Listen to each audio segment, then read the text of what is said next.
The capitulation occurred in such a fast period of time. They were stuck in Kabul and they needed to get to the airport to get out. They went to the airport twice. They got through the Taliban checkpoint, couldn't get in. They got to the U.S. checkpoint, the perimeter. They showed their passports and they said, we're U.S. citizens, we need in. The Marines said, sorry, we're letting women and children in now. You need to come back later. And the Marines are just doing their job, trying to do a good job. So they sent them away.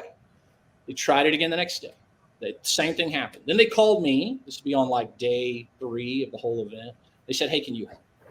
Well, I knew a guy who knew a guy who knew a guy inside of the airport. So we used secure apps to get copies of their passports. We sent photocopies of the passports, no kidding, to Belgium. Belgium, they went to the embassy. The dude in the embassy looked at them. We gave them their Afghan phone number. The dude in the embassy called them on the phone and said, hey, man, come to the gate at a certain time, wearing a certain type of clothing. We'll let you in. They showed up. The dude at the embassy was there waiting for them at the gate. They got in. They got on a plane.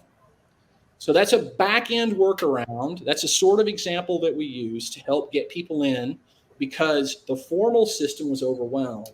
And so the informal system was needed to help. Now, the cool thing about these 2 dudes is they also had 2 wives and about 8 kids. So when they got in, they told the security guy, who then said, okay, have your family get to this certain place and they'll get picked up. So then they got picked up and brought in too. Using that sort of method, we're able to start getting people out. So then we got requests from other people to help other people, that sort of thing. The cool thing about these 2 dudes is, I'm not kidding, they got back, they landed in the U.S. hypothetically on a Monday from coming back from Kabul. We were asked to provide linguist support to a medical NGO that was going to go back to Kabul to help at the airport, provide medical care for the Afghans who were coming in, who were later going to be flown out because the government was overwhelmed.